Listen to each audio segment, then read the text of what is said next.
Let me take you back in time to a magical world called the late 1970s.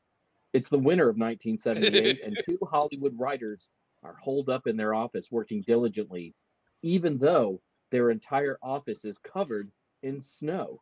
We know it's Hollywood, but snow is on the ground, on the desks, and blowing in through an open window. Snow is everywhere, and when one breathes it in, they just can't help but breathe in the snow. The Hmm. cold and especially the snow gives these young writers strength and enthusiasm. They find themselves inspired by Greek mythology, disco, roller skating, musical films from the 1940s, Star Wars, classic Disney movies, and good old fashioned love stories. The writers move around the piles of snow on their desks, savoring the power nature's candy provides them. One of Yeah. them exclaims, "Yes, all of this and more. Let's create the greatest movie ever made, our own Xanadu." The freak snowstorm that so inspired our young writers then found its way to the movie's team of directors, producers, costume designers, and choreographers, fueled by the type of soft powder that usually only exists on the slopes of Lake Tahoe. Everyone involved in the movie is focused on new and ever expanding highs. Legendary performers such as Gene Kelly are signed up to star in what is essentially a movie about roller skating.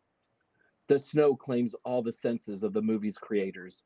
A visual spectacle is not enough. Grease was a huge hit. Olivia Newton John should be in our movie because, hey, why not? Let's bring in Electric Light Orchestra. They yell. Why? Because the band is huge. It's an orchestra. And they are electric. The San Francisco band The Tubes is made a part of the picture. Why? Because so much money involved in Xanadu is going down the tubes and up the noses of the people involved with this film.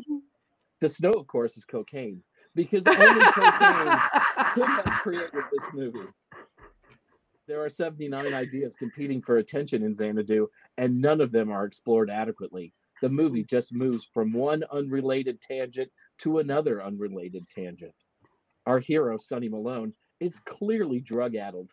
He steals a young woman's bicycle and forgets about it after meeting a 70-year-old man who instantly becomes his best friend. And I don't know why, but that line gets me every time I read this.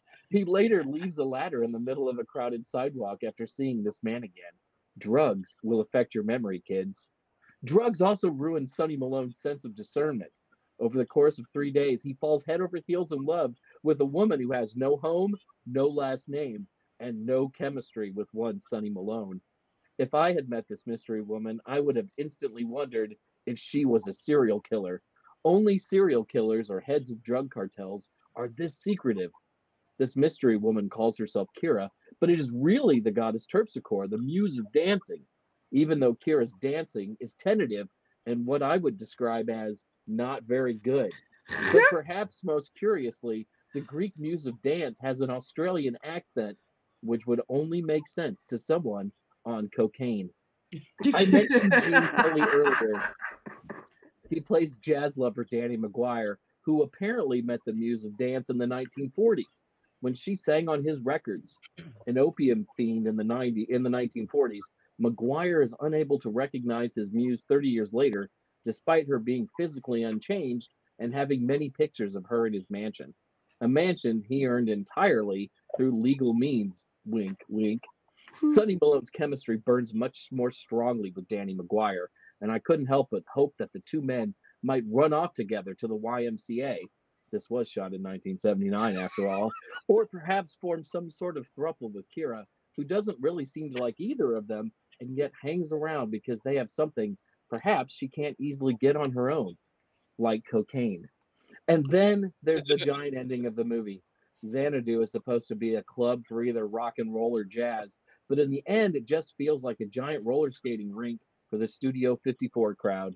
As people roll by on their roller skates, snow is kicked up on the floor of the club like the patrons are wearing ice skates. Various groups move on and off the floor of the roller skating rink, singing and dancing what can only be the origin of what we might now call a flash mob. Several years later, the snowstorm finally subsides, and people awaken to the carnage all of that snow left in its wake. The movie career of Olivia Newton-John would never recover. As penance for starring in Xanadu, Gene Kelly never starred in another motion picture. And Michael Beck, who starred as Sonny Malone, well, he went back to his home planet after the movie came out. Cocaine, kids. Don't do it. Yay! That was amazing. Beautiful. Thank you. That might be the best one yet.